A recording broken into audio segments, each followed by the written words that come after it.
नमस्कार जोहार दोस्तों, एसपी हिस्ट्री क्लासेस में आप सभी का स्वागत है।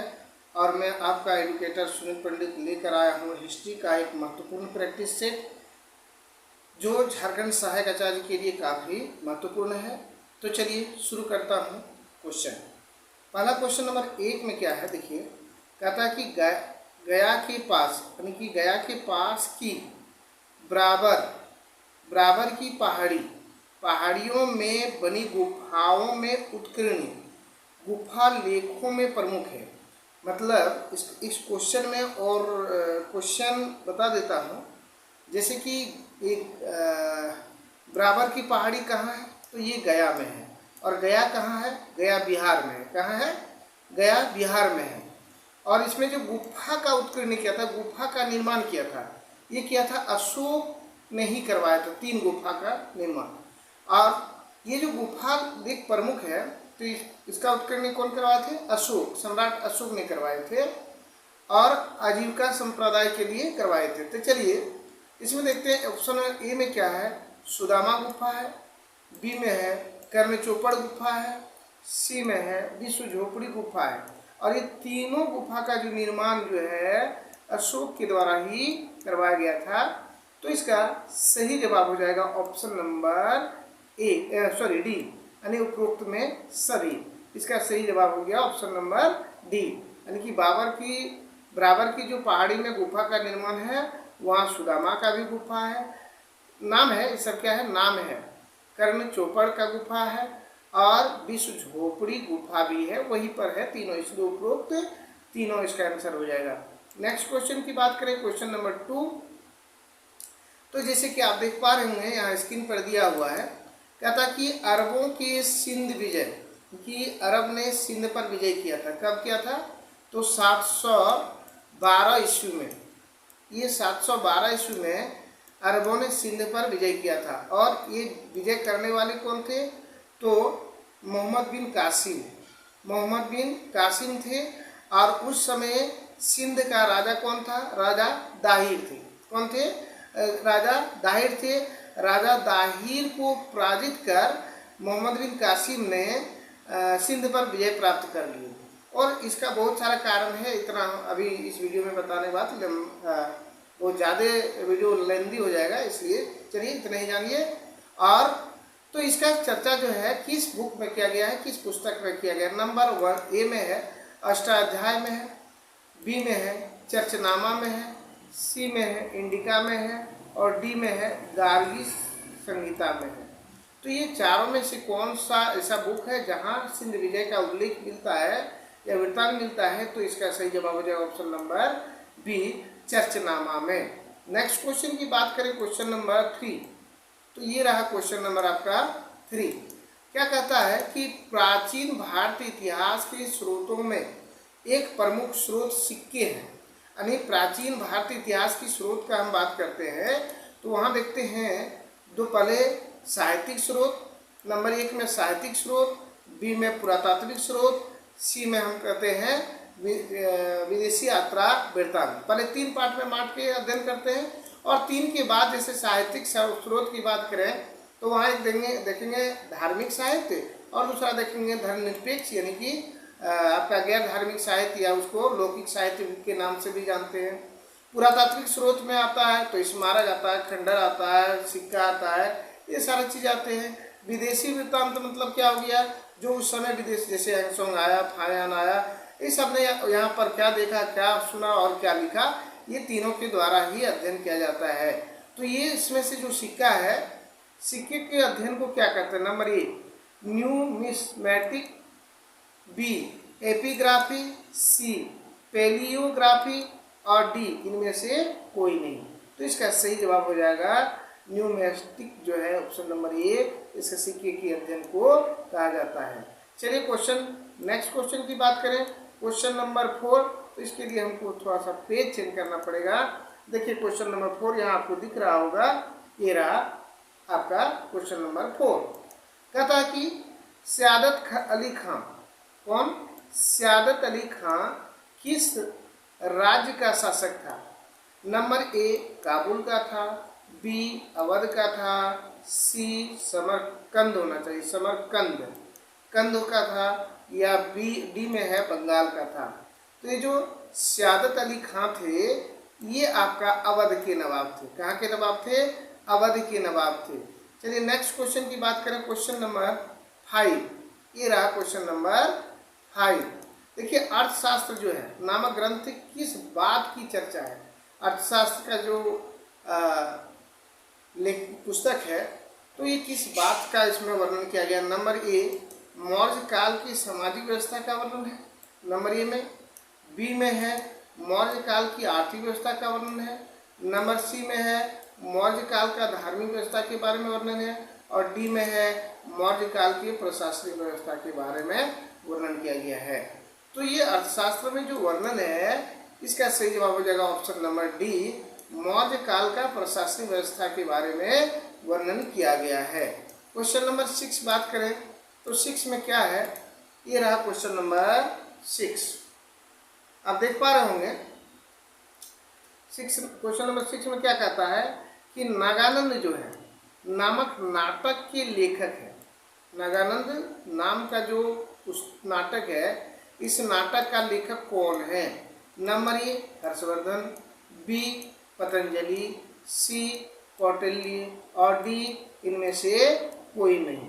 तो इसका सही जवाब क्या हो जाएगा? इसका सही जवाब हो जाएगा हर्षवर्धन। क्या हो जाएगा? हर्षवर्धन। नेक्स्ट क्वेश्चन की बात करें, क्वेश्चन नंबर 7। ये रहा आपका, क्या कहता है? क्वेश्चन नंबर 7 कहता है क्रीमियन युद्ध, क्रीमियन युद्ध जो है के दौरान कौन सा देश शक्ति संतुलन के लिए गंभीर खतरा बन गया था? ये जो है क्रीमियन युद्ध के जो समय में कौन सा ऐसा देश है जो शक्ति संतुलन के लिए गंभीर खतरा बन गया था? नंबर ए है तुर्की, बी है अमेरिका, सी है जापान और डी है रूस। तो कौन सा देश ऐसा जो है उसको खतरा बन गया था? तो ऑप्शन नंबर यहाँ आप देख पा रहे होंगे डी इसका करेक्ट आंसर हो जाएगा रूस। क्या हो जाएगा? रूस। ये वर्ल्ड हिस्ट्री का क्वेश्चन है। चलिए नेक्स्ट क्वेश्चन की बात करें, क्वेश्चन नंबर 8। ये रहा, यहाँ कहता कि अशोक के मानसेहरा का है पाकिस्तान में से प्राप्त बृहद शिलालेखों में किस भाषा का प्रयोग किया गया? देखिए यहाँ जो भाषा दिया है ये भाषा सारा का सारा गलत है। यहाँ क्या पूछ रहा? भाषा। देखिए क्या कहता है? भाषा का बात कर रहा है। क्या कह रहा है? भाषा। कौन सा भाषा का प्रयोग किया गया है? देखिए ये मानसेहरा अभिलेख में जो था खोरठी लिपि था, लिपि था। क्या था? ये लिपि था, ये लिपि था। लेकिन भाषा का अगर बात करें तो अरमाइक, ये माउस से अच्छा लिखाता नहीं है, सिर्फ ध्यान से सुन लीजिए। ये अरमाइक लिपि मतलब भाषा जो था वो था। तो यहाँ आंसर जो है इसका एक ऑप्शन में सही नहीं है। तो ये लिपि अगर बोला जाता तो लिपि में आपका ऑप्शन नंबर ए जो था ये सही हो जाता। चलिए नेक्स्ट क्वेश्चन की बात करें, क्वेश्चन नंबर 9। क्वेश्चन नंबर 9 में हम क्या देखेंगे? ये रहा क्वेश्चन नंबर 9। क्या कहता है कि निम्नलिखित किस शहर में अशोक के शिलालेख नहीं है? कहाँ पर पाएंगे कि अशोक का शिलालेख नहीं है? एक भी नहीं मिला है। नंबर ए गिरनार में, तो यहाँ तो मिला है भाई। कंधार में, यहाँ पर भी मिला है। टोपरा में, यहाँ पर भी मिला है। तो कहाँ नहीं मिला है? ऑप्शन नंबर सी यानी पाटलिपुत्र में अशोक का एक भी शिलालेख प्राप्त नहीं हुआ है। नेक्स्ट क्वेश्चन की बात करें, क्वेश्चन नंबर 10 कहता है, ये रहा क्वेश्चन नंबर 10, नंद वंश के पश्चात मगध पर किस राजवंश ने शासन किया? यानी नंद वंश का जो अंत हो गया तो नंद वंश का अंतिम शासक कौन था? धनानंद। और धनानंद के हारने के बाद उसको कौन हराया? तो चंद्रगुप्त मौर्य ने। और चंद्रगुप्त मौर्य ने कौन सा वंश की स्थापना की थी? नंबर ए मौर्य वंश है, बी शुंग वंश है, सी गुप्त वंश है और डी कुषाण वंश है। तो इसका सही जवाब हो जाएगा ऑप्शन नंबर ए, चंद्रगुप्त मौर्य ने मौर्य वंश की स्थापना की थी। चलिए नेक्स्ट क्वेश्चन लेते हैं, क्वेश्चन नंबर 11 और देखते हैं क्या है। देखिए ये आप देखो एकदम इम्पोर्टेंट क्वेश्चन है कि लाट भैरव नामक अशोक स्तंभ मूल्यतः किस स्थान पर था।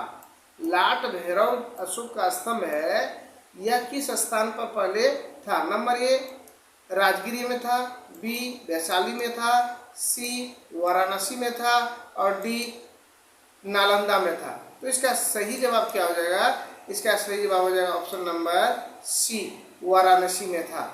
नेक्स्ट क्वेश्चन की बात करें, क्वेश्चन नंबर 12, तो देख पा रहे होंगे क्वेश्चन नंबर 12 में क्या है।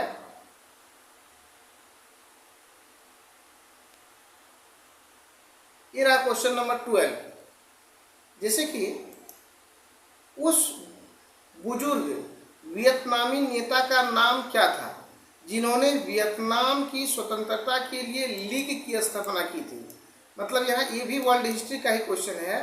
तो यहाँ नंबर ए में दिया है निगुएन काओ की, बी में है नोगो दिन दिम, सी में है न्यूगेन वान थीव और डी में है हो चू मिन। तो वियतनामी नेता का नाम था ऑप्शन नंबर डी हो चो मिंथ, हो ची मिंथ। नेक्स्ट क्वेश्चन की बात करें, क्वेश्चन नंबर 13, तो जैसे कि आप देख पा रहे होंगे, कहता है कि किसने अंतिम शाक शासक रुद्रदामन तीर्थ को पराजित कर और उसकी हत्या कर शाकों का अंतिम रूप से उन्मूलन किया था। नंबर ए चंद्रगुप्त प्रथम, बी चंद्रगुप्त द्वितीय, सी समुद्रगुप्त और डी स्कंदगुप्त। तो अंतिम रूप से यहाँ बात कर रहा है, तो अंतिम रूप से ऑप्शन नंबर बी जो है चंद्रगुप्त सेकेंड यानी चंद्रगुप्त द्वितीय ने रुद्रदामन तीर्थ को पराजित किया और शाक को अंतिम रूप से उन्मूलन किया था। नेक्स्ट क्वेश्चन की बात करें, क्वेश्चन नंबर 14, तो ये रहा क्वेश्चन नंबर 14। कहता है गीत गोविंद का जो लेखक है क्या नाम है उसका, जयदेव जो है किसकी सभा को अलंकृत करते थे, मतलब किसके दरबार में थे, कहने मतलब। नंबर ए धर्मपाल के दरबार में थे, बी देवपाल, सी विजय सेन और डी लक्ष्मण सेन। तो इसका सही जवाब क्या हो जाएगा, option number D the correct answer, यानी कि लक्ष्मण सेन की जो सभा को अलंकृत करने वाले थे जयदेव। नेक्स्ट क्वेश्चन की बात करें, क्वेश्चन नंबर 15, तो ये रहा क्वेश्चन नंबर 15। देखिए कहता है कि भुवनेश्वर तथा पुरी के मंदिर की शैली से निर्मित है, यानी भुवनेश्वर जो उत्तर प्रदेश में है, उड़ीसा में है और पुरी भी उड़ीसा में है। तो यहाँ जो मंदिर बना है वह किस शैली में बना। नंबर ए नागर शैली में है, बी द्रविड़ शैली में है, सी वेसर शैली में है और डी इनमें से कोई नहीं। तो इसका सही जवाब हो जाएगा ऑप्शन नंबर ए नागर शैली में है। नेक्स्ट क्वेश्चन की बात करें, क्वेश्चन नंबर 16, तो आप देख पा रहे होंगे यहाँ क्या कहता है। कहता है कि अरबों ने मुल्तान को क्या नाम दिया। अरब जो थे अरबवासी उसने मुल्तान को क्या नाम दिया था। नंबर ए अमीर नगरी दिया था, बी स्वर्ण नगरी दिया था और सी गद नगरी दिया था या डी इनमें से कोई नहीं। तो इसका सही जवाब क्या हो जाएगा, ऑप्शन नंबर बी स्वर्ण नगरी का नाम दिया था। कौन, अरबों ने मुल्तान को। नेक्स्ट क्वेश्चन की बात करें, क्वेश्चन नंबर 17, तो ये रहा क्वेश्चन नंबर 17। कहता है कि हरिहर एवं बुक्का ने जिस संत के प्रभाव में आकर विजयनगर राज्य की स्थापना की उनका नाम था। यहाँ बताते हैं विजयनगर की स्थापना कब हुआ था, तो 1336 में। कब हुआ था, 1336 ईस्वी में। और किए थे कौन, तो हरिहर बुक्का ने।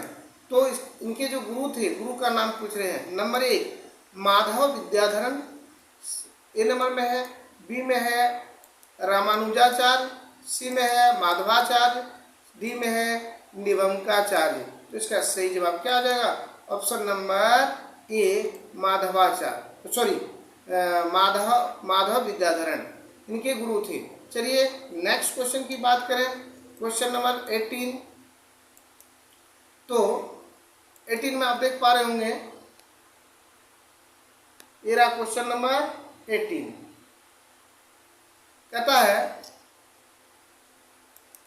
भारत में तोपों का प्रयोग का श्रेय किसे प्राप्त है। यानी कि भारत में पहली बार जो है तोप का युद्ध में तोप का इस्तेमाल किया था। तो ये 4 ऑप्शन में से कौन सा ऐसा मुगल बादशाह है जिन्होंने पहली बार तोप का इस्तेमाल किया था। नंबर 1 बाबर, बी अकबर, सी हुमायूं और डी इनमें से कोई नहीं। तो इसका सही जवाब हो जाएगा ऑप्शन नंबर ए, बाबर ने किया था। किसने किया था? बाबर ने किया था। चलिए नेक्स्ट क्वेश्चन की बात करें, क्वेश्चन नंबर 19। ये रहा आपका क्वेश्चन नंबर 19, शायद थोड़ा सा छिप गया, ठीक है। तुजुक ए बाबरी, तुजुक ए बाबरी बाबर की आत्मकथा किस भाषा में लिखी गई है। नंबर ए फारसी, बी तुर्की, सी अरबी और डी इनमें से कोई नहीं। तो यहाँ आप देख पा रहे हैं कि तुजुक ए बाबरी जो लिखी गई थी ये तुर्की भाषा में ही लिखी गई थी। नेक्स्ट क्वेश्चन की बात करें, क्वेश्चन नंबर 20। तो क्वेश्चन नंबर 20 में आप देख पा रहे होंगे, ये रहा क्वेश्चन नंबर 20, है ना।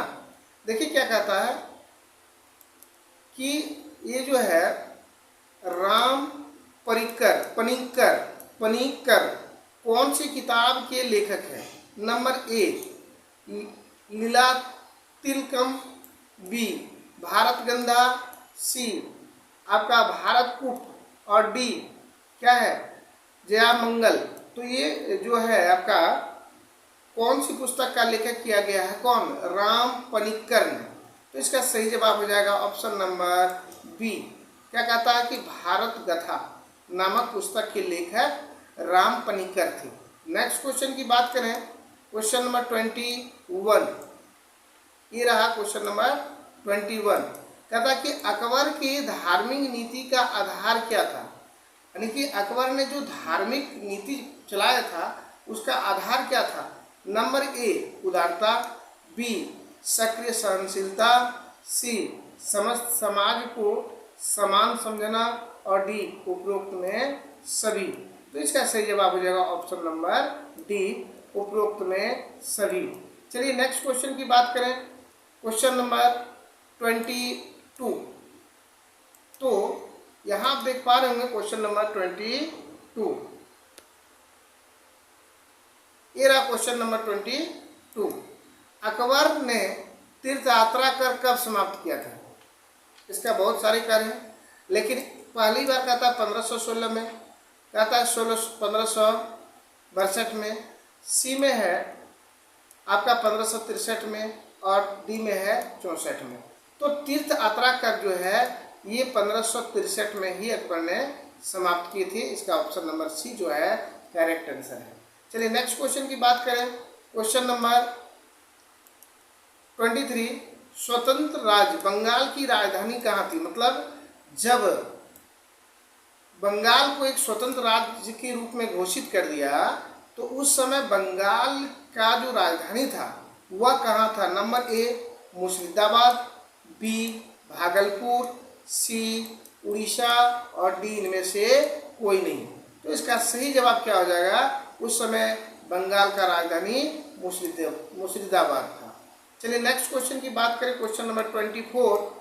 जैसे कि आप देख पा रहे होंगे, कहता है कि औरंगजेब ने मुहसिब नामक अधिकारी नियुक्त किए ताकि वह जान सके। यानी मुहसिब नाम का जो अधिकारी नियुक्त किया था औरंगजेब ने, किसको जानने के लिए। यहाँ 4 ऑप्शन दिख रहा होगा।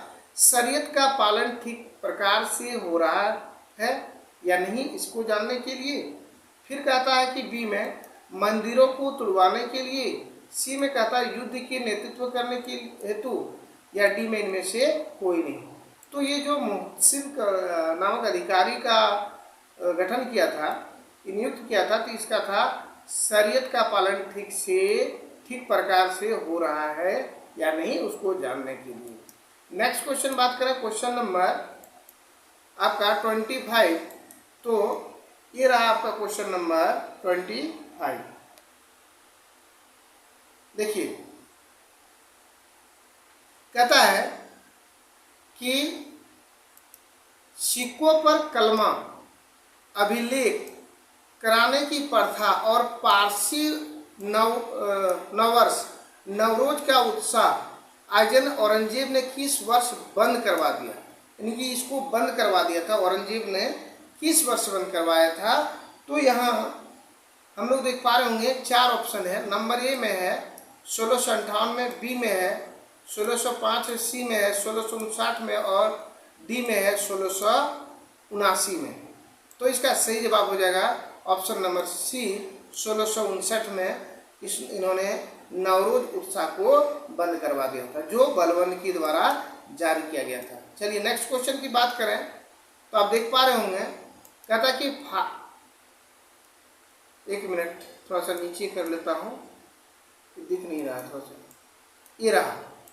कहता कि फारस के राजघराने की दिलरास बानो बेगम के साथ किस वर्ष औरंगजेब का निकाह हुआ?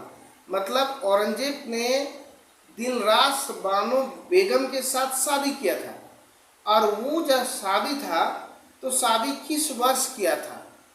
नंबर 1 18 मई 1637 ईस्वी में, और नंबर बी कहता है 23 अक्टूबर 1640 में, नंबर सी 15 जनवरी 1945 में, और 15 जनवरी 1645 में, और डी 30 दिसंबर 1647 में। तो ये जो शादी हुआ था किस वर्ष हुआ था, इसको जानना है। तो इसका सही जवाब क्या हो सकता है आपका? इसका सही जवाब क्या हो सकता है? इसके लिए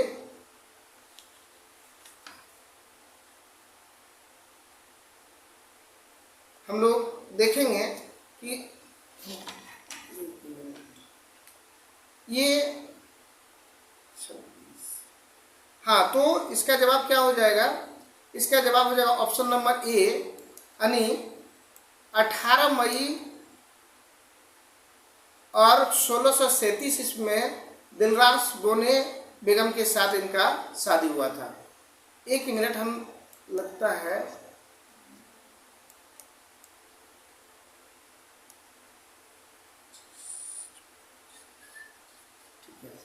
चलिए नेक्स्ट क्वेश्चन की बात करें। हमको थोड़ा सा कंफ्यूज हो गया था, इसलिए हम देखने चाह।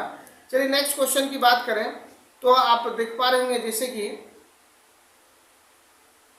आपको मिलेगा कि बंगाल में 8वीं शताब्दी में वस्त्र उद्योग के पतन का क्या कारण था? ये जो वस्त्र उद्योग का पतन शुरू हुआ, इसके पीछे क्या कारण था?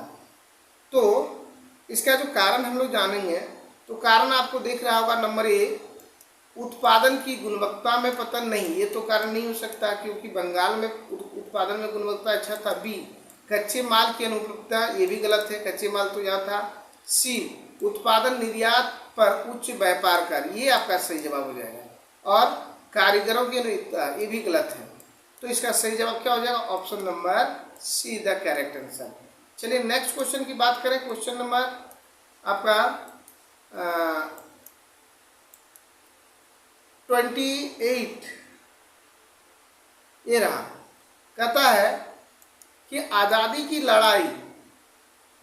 की पहली लड़ाई 1857 में किसने भाग नहीं लिया? नंबर ए तात्या टोपे, इन्होंने तो लिए थे।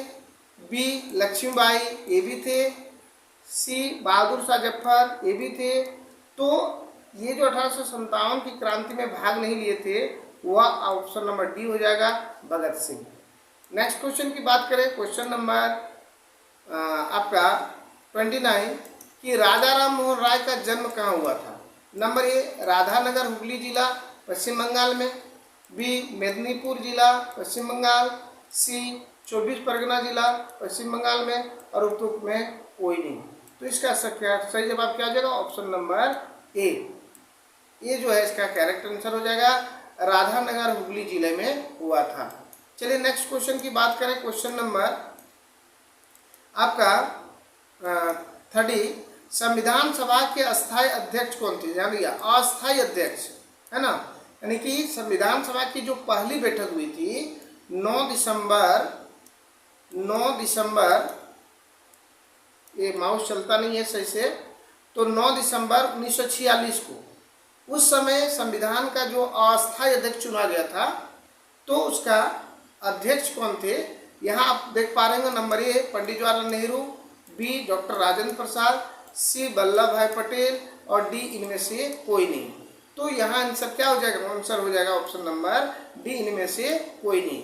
क्योंकि 9 दिसंबर 1946 को संविधान सभा की जो बैठक हुई थी, उस बैठक की अस्थायी अध्यक्ष डॉक्टर सच्चिदानंद सिन्हा, और पुनः 11 दिसंबर 1946 की जो बैठक हुई, उसका अस्थायी अध्यक्ष बन गए डॉक्टर राजेंद्र प्रसाद, और उसके बाद आपका संविधान सभा का बहस चलते रहा। तो ये जो संविधान सभा की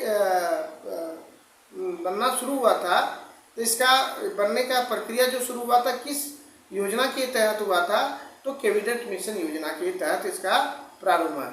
चलिए, ये क्वेश्चन कैसे रहा, ये वीडियो कैसे रहा, अगर अच्छे लगे तो वीडियो को लाइक शेयर एवं कमेंट जरूर कीजिएगा, और चैनल पर पहली बार हैं तो चैनल को सब्सक्राइब जरूर कर लीजिएगा। आपका एक सब्सक्राइब, आपका एक लाइक हमको मोटिवेट करते हैं बनाने के लिए, वीडियो बनाने के लिए। चलिए मिलते हैं नेक्स्ट वीडियो में, तब तक के लिए जय हिंद, जय भारत, धन्यवाद।